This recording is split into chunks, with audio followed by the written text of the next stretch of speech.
Welcome to the world of mathematics. आज जो हम एक टॉपिक जो रिमेनिंग है इस चैप्टर में वो पढ़ेंगे, वो कॉन्सेप्चुअल जो है, जो चीज़ें चैप्टर में रह गई थी कॉन्सेप्चुअल में आपको जो है वो कवर करा देता हूँ इस लेक्चर में। ठीक है, जो आज जो हमारा टॉपिक है दैट इज नेचुरल लॉगरिथम।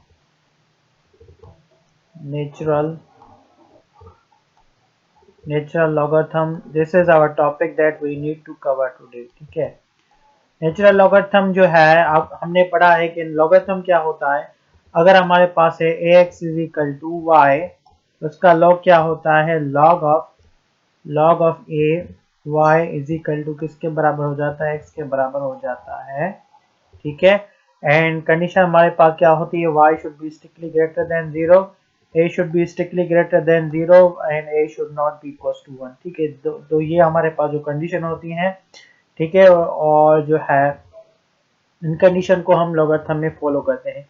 अगर आपका जो a है यानी जो आपका बेस है, अगर ये बेस e के बराबर हो, e for Euler number, e for this guy, this is Euler, e for Euler और यूलर, सम पीपल से यूलर नंबर। ठीक है, ये एक मैथमेटिशियन थे सर यूलर, इन्होंने ये नंबर इन्वेंट जो है फाउंड किया। ये एक इरेशनल नंबर है, this is an irrational number, क्योंकि इनका नाम जो है स्टार्ट होता है ई से। इसके लिए इनकी जो है रेस्पेक्ट में हमने इस नंबर को ईलर नंबर ही जो है ई से ही डिनोट करते हैं। ठीक है, ई की जो वैल्यू होती है, this is an irrational number, एक इरेशनल नंबर है। ई की वैल्यू है वो है 2.71।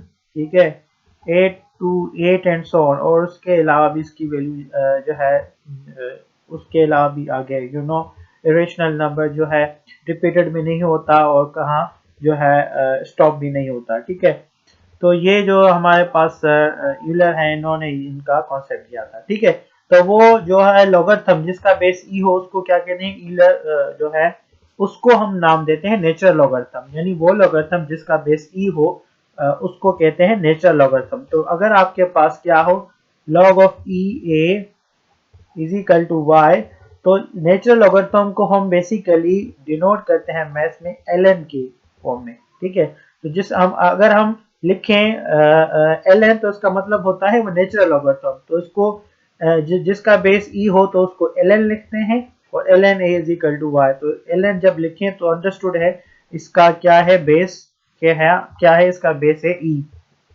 राइट। अब जहां तक ये जो यूलर है, आई होप आपको क्लियर हो गया होगा। तो यूलर जो आपका लॉगरिथम है, इसके लिए टेबल भी जो है डिफरेंट बनाए गए हैं, और इसके लिए जो आपके जो इंटीलॉग के टेबल हैं वो भी डिफरेंट है। ओके, तो this was the remaining idea that I had to tell you, और दिस इज माय मेथड कि हर चैप्टर के लास्ट में जो मैथमेटिशियन है उनके बारे में बताता हूँ। स्टार्ट में नहीं बताता कि स्टूडेंट को समझने में डिफिकल्टी होती है। ठीक है, कि कहना जो है बात क्या हो रही है। Now we come on the main thing जो रिमेनिंग होती है इस चैप्टर में, वो भी देख लेते हैं, दैट इज द हिस्ट्री। यानी स्टार्टिंग में जो चीज हिस्ट्री में आ गई थी उसको हम देख लेते हैं, यानी हिस्ट्री लॉगरिथम की। जो सबसे पहले लॉगरिथम का कॉन्सेप्ट दिया था वो दिया था Abu Muhammad Musa al Khwarizmi, first gave idea of logarithm. He was a really great Muslim mathematician. इन्होंने बहुत ज्यादा मैथमेटिक्स के लिए काम किया है। अलजिब्रा जो आप पढ़ते हैं वो पूरी की पूरी जो है इन्हीं के कॉन्सेप्ट, इसे समझें कि इन्वेंट ही इन्होंने की थी। ठीक है, बहुत ही अच्छा इन्होंने कॉन्सेप्ट दिया।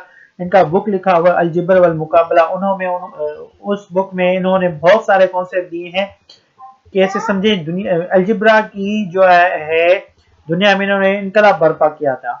और आप ऐसे कह सकते हैं कि मैं लेक्चर सुन रहा था, उन्होंने एक मैथमेटिशियन थे, रिसर्च स्कॉलर, वो बता रहे थे कि अल मोहम्मद इब्ने मूसा अल ख्वारिज़मी वो दुनिया के पहले शख्स थे जिन्होंने मैथमेटिक्स को स्टडी किया, सिर्फ और सिर्फ मैथमेटिक्स ही के लिए।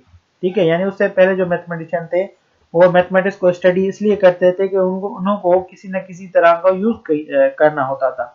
लेकिन वो दुनिया के फर्स्ट कौन से मैथमेटिशियन थे जिन्होंने मैथमेटिक्स को स्टडी किया सिर्फ और सिर्फ मैथमेटिक्स ही के लिए, तो वो मोहम्मद इब्ने मूसा अल ख्वारिज़मी थे। ठीक है, राइट। उसके बाद लेटर ऑन इन्होंने यानी स्टार्टिंग में हमें कुछ लॉगरिथम का कॉन्सेप्ट दिया। इन्हीं के कॉन्सेप्ट को लेते हुए लेटर ऑन 17th सेंचुरी में जॉन नेपियर जो थे उन्होंने इनके काम को पढ़ के आगे बढ़ाया और लॉगरिथम में prepare the table of logarithm, ठीक है, उन्होंने लॉगरिथम का टेबल बनाया, used E as a base of preparation for the logarithm table. जो अभी हमने ई पढ़ा है आइलर नंबर, इन जॉन नेपियर ने क्या किया कि आइलर नंबर जो उन्होंने जो लॉगरिथम का टेबल बनाया, लॉगरिथम जो हमने टेबल पढ़े हैं इस तरीके उन्होंने लॉगरिथम का टेबल बनाया, लेकिन वो कौन सा लॉगरिथम था, वो नेचुरल लॉगरिथम था, ठीक है।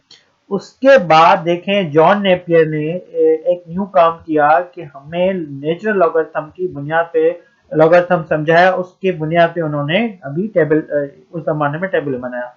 उसके बाद प्रोफेसर हेनरी ब्रिक्स आए, उन्होंने स्पेशल इंटरेस्ट लिया जॉन नेपियर के काम ने।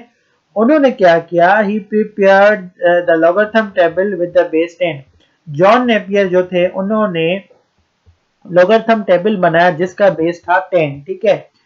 फर्स्ट ऑफ ऑल ख्वारिज़मी ने कॉन्सेप्ट दिया, उसके बाद जॉन नेपियर ने लॉगरिथम का कॉन्सेप्ट जो है उसको यूज करते हुए ई की नेचुरल लॉगरिथम पे जो है जो जॉन नेपियर ने टेबल बनाया, लेकिन प्रोफेसर हेनरी ने कॉमन लॉगरिथम जिसको हम कहते हैं जिसका बेस 10 है उस पे उन्होंने काम किया।